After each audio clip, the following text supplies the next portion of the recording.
Assalamualaikum warahmatullahi wabarakatuh. Kita ketemu lagi pada materi analisis dan perancangan sistem informasi atau rekayasa perangkat lunak. Kali ini kita akan bahas tentang deployment dan package diagram.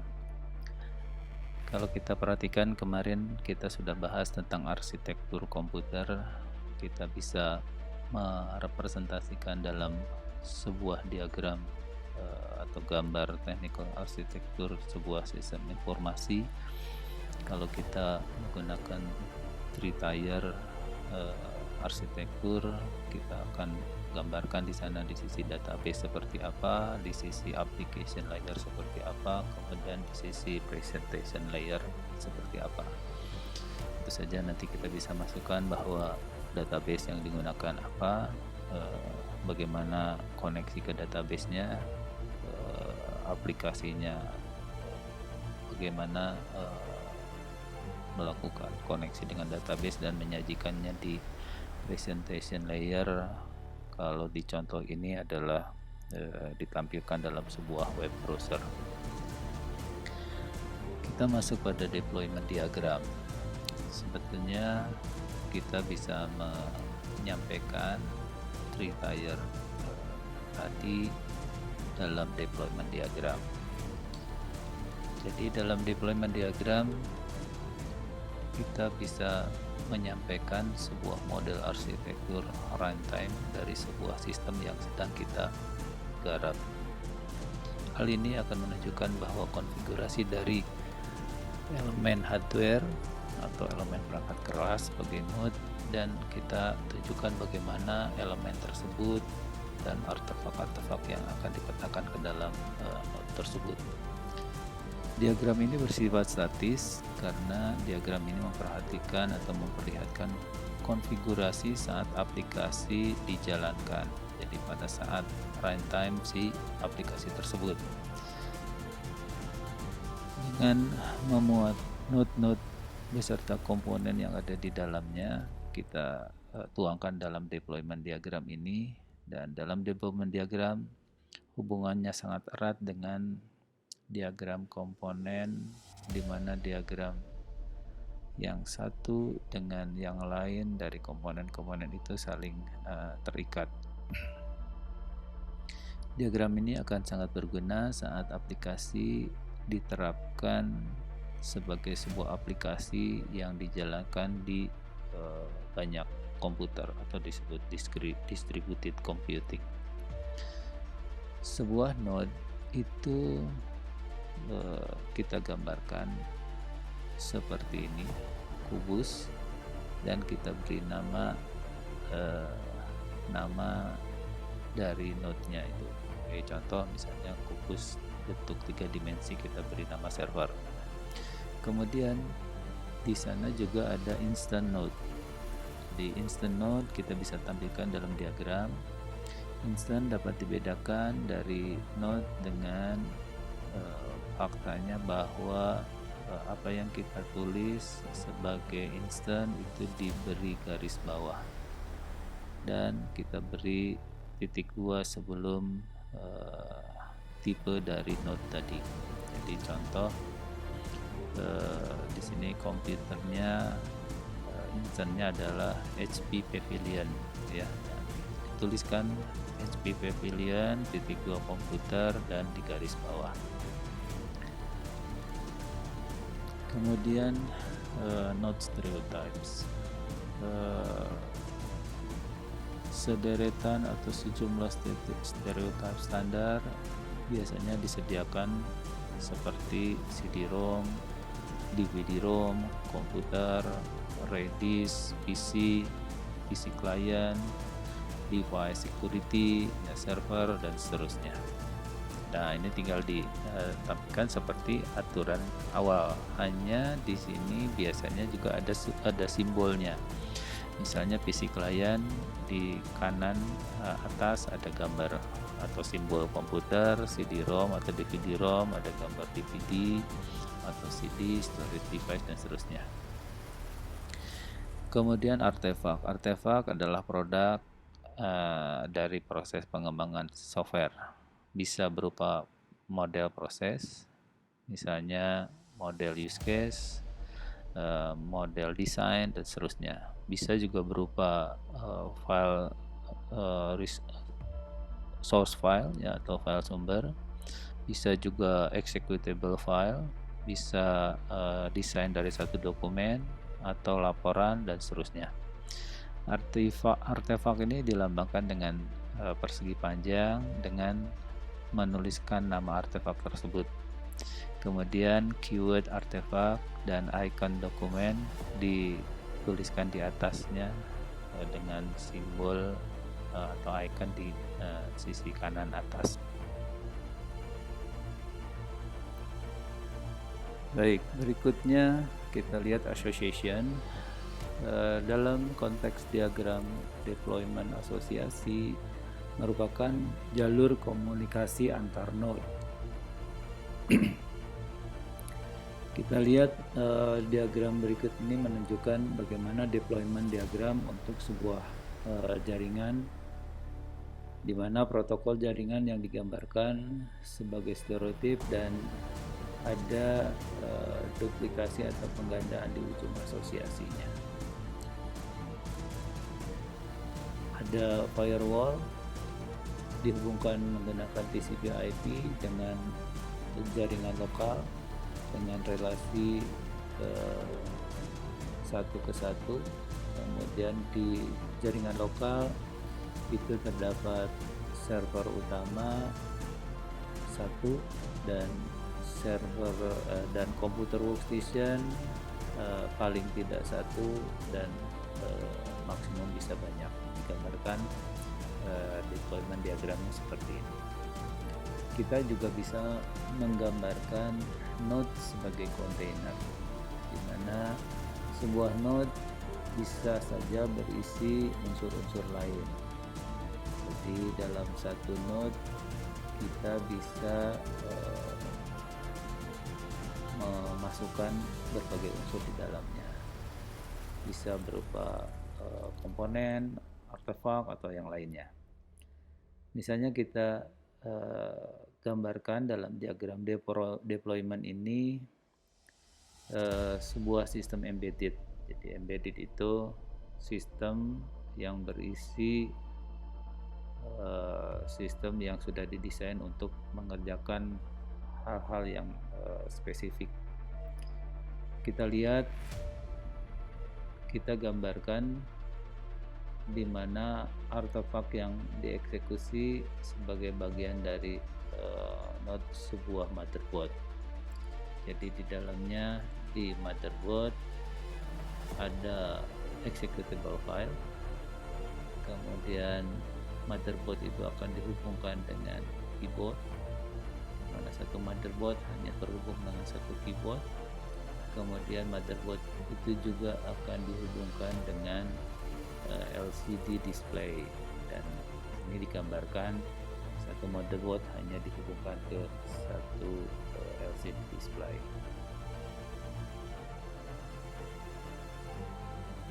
Kita juga bisa gambarkan sebuah node yang bertindak sebagai kontainer, di mana di sini misalnya ada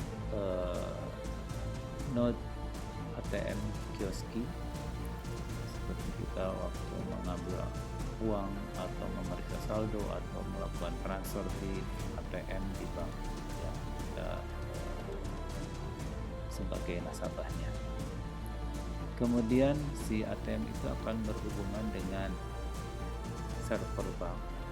Di sini dihubungkan dengan node server bank, di mana node server bank itu di dalamnya ada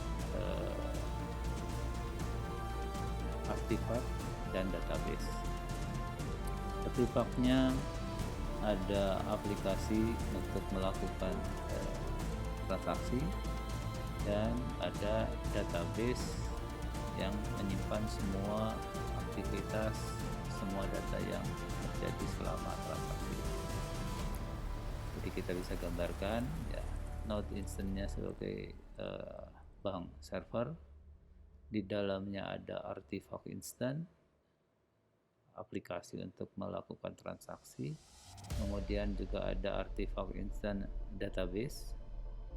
Kemudian juga di dalamnya ada interface yang akan menghubungkan aplikasi transaksi tadi dengan artifact graphic user interface di ATM di kliennya. Itu contoh Node sebagai kontainer. Kita lanjut pada package diagram. Package diagram merupakan sebuah diagram dalam UML, the Unified Modeling Language, yang akan menggambarkan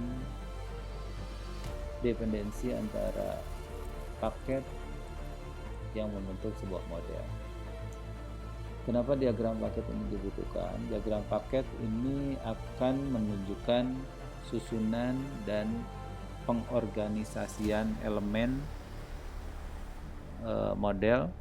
elemen model pada proyek dengan skala menengah hingga besar. Artinya dalam package diagram sebenarnya kita ingin menyederhanakan dari proyek yang besar yang banyak sekali gambar di dalamnya supaya tidak rumit. Kita buatlah package diagram sehingga semuanya menjadi mudah dilihat. Jadi di dalam diagram paket atau package diagram juga menunjukkan struktur dan dependensi antara subsistem atau modul-modul yang ada di dalamnya.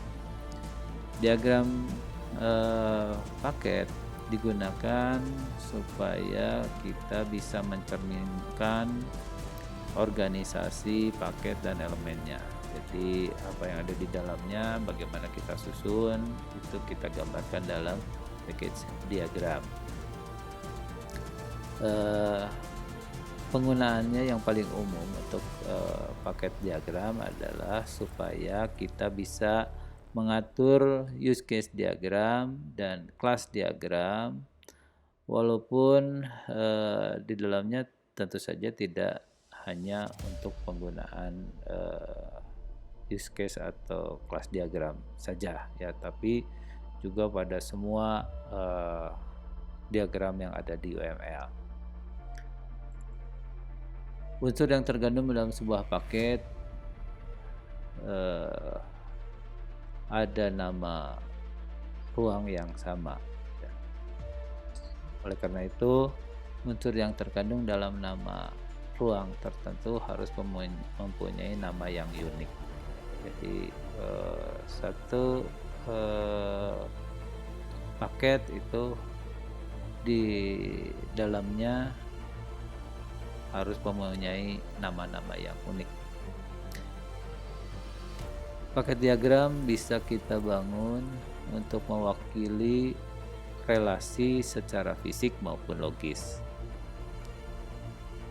Ketika kita akan memilih untuk memasukkan kelas dalam paket tertentu, ini akan berguna supaya kita bisa menetapkan kelas dengan hierarki inheritance. Ya, ada pewarisan yang sama untuk paket yang sama. Jadi paket atau pewarisan yang sama kita kelompokkan dalam satu paket. Sebenarnya juga ada argumen yang kuat agar menyertakan kelas yang berkaitan melalui komposisinya dan kelas yang berkolaborasi dengan kelas-kelas tersebut dalam paket yang sama. Artinya tidak harus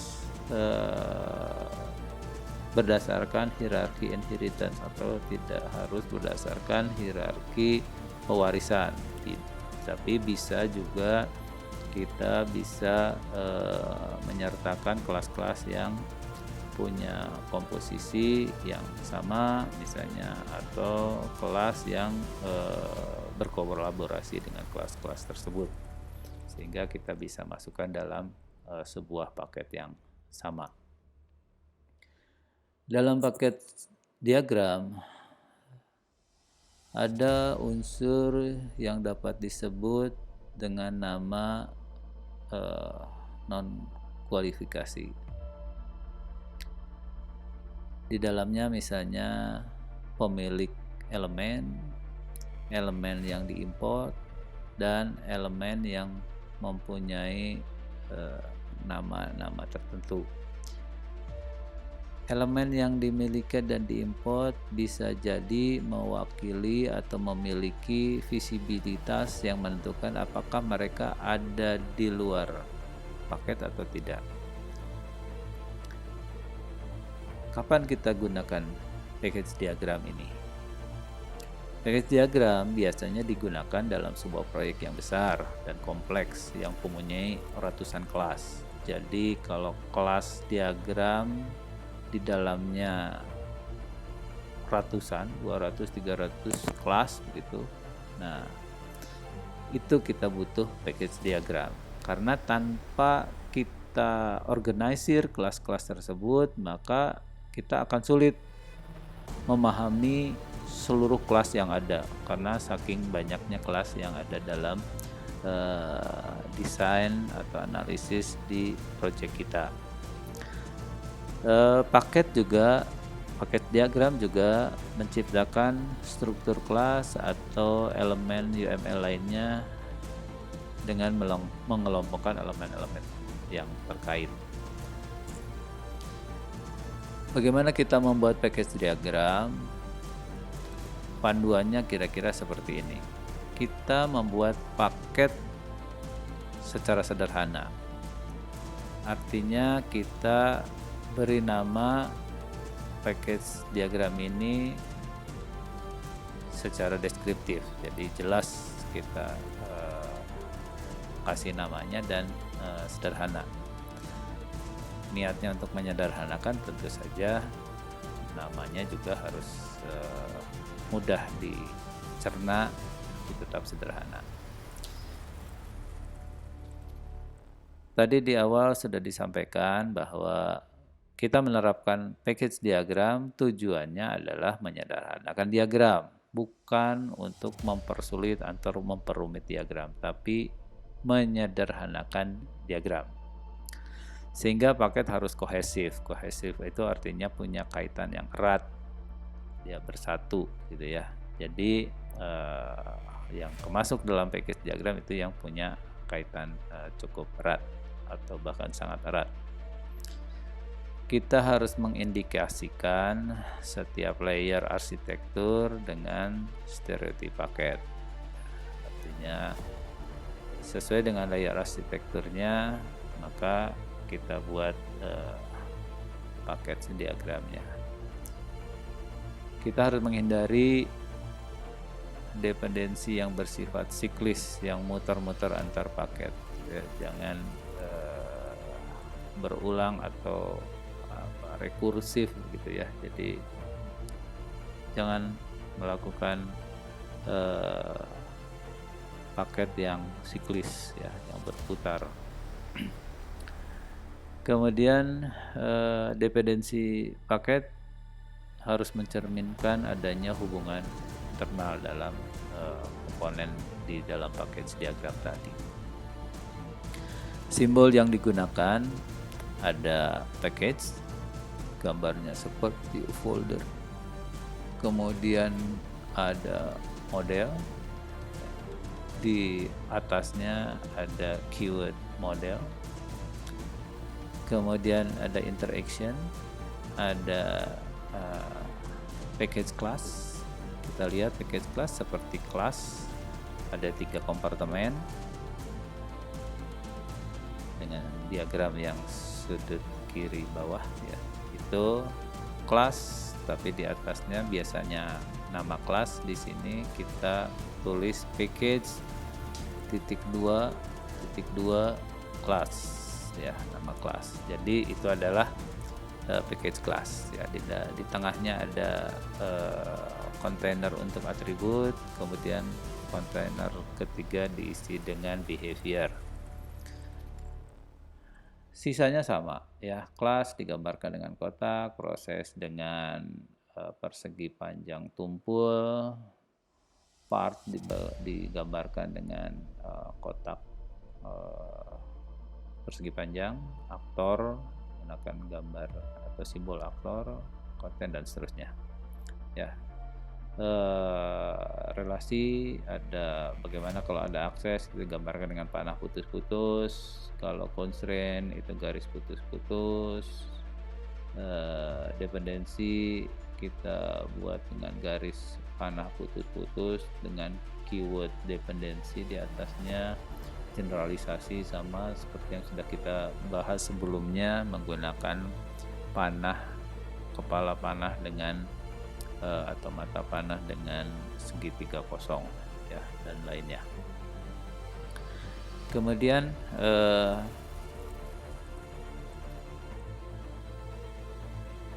simbol lainnya dalam package diagram YAML21 digambarkan dengan folder yang mengandung unsur-unsur untuk berbagi dan diikuti dengan nama ya. Semua elemen dalam sebuah paket harus kita identifikasi dan memiliki atau mempunyai nama atau tipe yang unik ya. Sehingga paket ini harus menunjukkan nama paket dan secara opsional bisa kita tunjukkan unsur-unsur dalam paket di kompartemen ekstranya ya. Jadi kalau di dalamnya ada unsur-unsur lain kita bisa gambarkan di sana di kompartemen bawahnya. Simbol dari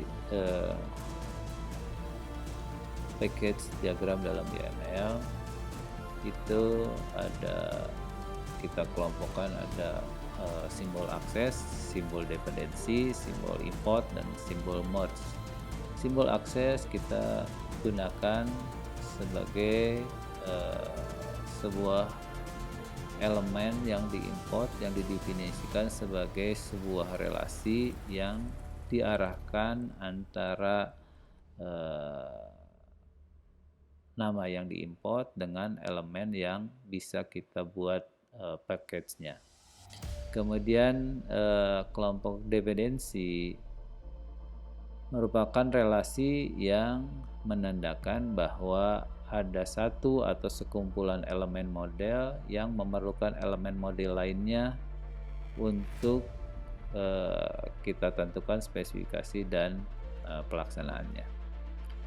Kemudian di kelompok simbol import kita bisa mendefinisikan sebuah relasi yang kita arahkan dan akan mengidentifikasikan paket yang anggotanya harus diimport oleh paket tertentu. Kemudian kelompok merge di mana paket merge adalah relasi yang diarahkan antara dua package yang menunjukkan bahwa isi dari dua paket itu akan digabungkan. Jadi merge itu artinya gabung. Paket juga digunakan untuk kelompok elemen tertentu dan menyediakan namespace untuk elemen yang dikelompokkan. Sebuah paket bisa atau merupakan namespace bagi para anggotanya, jadi sebutan bagi anggota-anggotanya, dan bisa juga berisi paket-paket lainnya, jadi kompon sifatnya, jadi ada paket-paket di dalam paket. Anggota dari paket yang memiliki sebuah paket semuanya harus menjadi elemen dari paket tersebut ya. Tentu saja kalau bukan elemen paket tersebut maka dia tidak memiliki atau tidak tergabung dalam sebuah package. Paket juga dapat bergabung dengan paket lainnya sehingga kita bisa memberikan organisasi hierarkis dari paket tersebut. Jadi mana paket induknya, mana paket anaknya, mana paket cucunya, dan seterusnya. Berbagai jenis elemen yang memungkinkan untuk memiliki nama yang sama kita buat dalam sebuah paket. Anggota dari paket bisa kita tampilkan dalam boundaries paket tersebut. Tadi kita sudah sebut ada package merge ya. Jadi merge itu adalah bisa kita gambarkan keywordnya dan kita hubungkan dengan sebuah konektor di antara dua paket yang mendefinisikan generalisasi yang implisit antar unsur-unsur tersebut dalam paket sumbernya dan elemen dengan nama yang sama dalam paket yang targetnya. Jadi kita gabungkan elemennya apa saja dan nanti hasil gabungannya menjadi paket yang sudah tergabung mempunyai nama yang baru. Kita definisikan elemen sumbernya. Di dalamnya ada definisi unsur yang terkandung dalam target paket yang akan kita hasilkan dari hasil merge tadi. Target tujuan atau paket tujuan kita harus mendefinisikan elemen-elemen yang akan dipengaruhi. Misalnya definisi dari elemen paket sumber yang tidak sesuai dengan nama yang ada di paket target kita sebutkan. Sedangkan pada paket import kita terapkan ada konektor dengan keyword import. Artinya bahwa unsur-unsur dalam paket target, paket yang dituju import, itu menggunakan nama yang wajar ya ketika kita merujuk paket itu dari paket sumbernya. Keuntungan menggunakan paket import di mana paket sumbernya yang mengakses ke kelas targetnya itu tidak terpengaruh. Kemudian kita juga bisa menerapkan konektor nesting. Jadi konektor yang akan kita gunakan di antara paket-paket source dan paket target yang menunjukkan bahwa paket source sepenuhnya terkandung dalam paket target. Contohnya seperti ini. Jadi kita lihat di paket yang kiri atas itu memiliki isi yang sama dari paket yang tengah. Jadi kita gambarkan dalam nested seperti itu. Bagaimana kita menggunakan package diagram ini? Misalnya kita lihat contoh menggunakan package diagram untuk use case. Kita mempunyai use case diagram di sebelah kiri dengan jumlah use case sebanyak 6 dengan aktor 3 buah aktor. Kita sederhanakan menggunakan use case package diagram. Kita hanya kita sederhanakan menjadi seolah-olah ada dua paket. Ada paket transaksi, di dalamnya ada 4 use case, dan ada paket use case diagram maintenance. Di dalamnya ada 2 use case, 1 aktor. Jadi akan terlihat lebih terstruktur, lebih terorganisir, dan lebih sederhana. Kita bisa bayangkan dengan use case diagram seperti ini, ada 3 aktor dan banyak sekali use case. Kita sederhanakan menggunakan use case package diagram menjadi seperti ini. Jadi ada 1 aktor dengan generalisasi, di bawahnya ada 3 spesialisasi aktor, student, faculty, dan register. Kemudian terdiri dari 4 paket. Jadi yang use case sebanyak ini menjadi 4 paket, sehingga akan jauh lebih sederhana dan jauh lebih mudah untuk dipahami. Begitu juga untuk penerapan package diagram kelas. Contoh kelas diagram yang kita miliki mempunyai 7 kelas.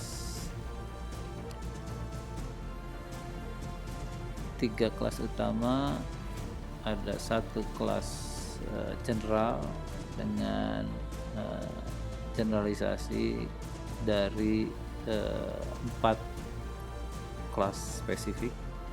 Kita ringkas, kita buat menjadi kelas package diagram yang hanya terdiri dari 2 package. Tentu saja ini akan jauh lebih mudah, lebih enak melihatnya. Begitu kira-kira penerapan deployment diagram dan kelas package diagram. Semoga bermanfaat dan menambah pengetahuan bagi kita. Terima kasih. Assalamualaikum warahmatullahi wabarakatuh.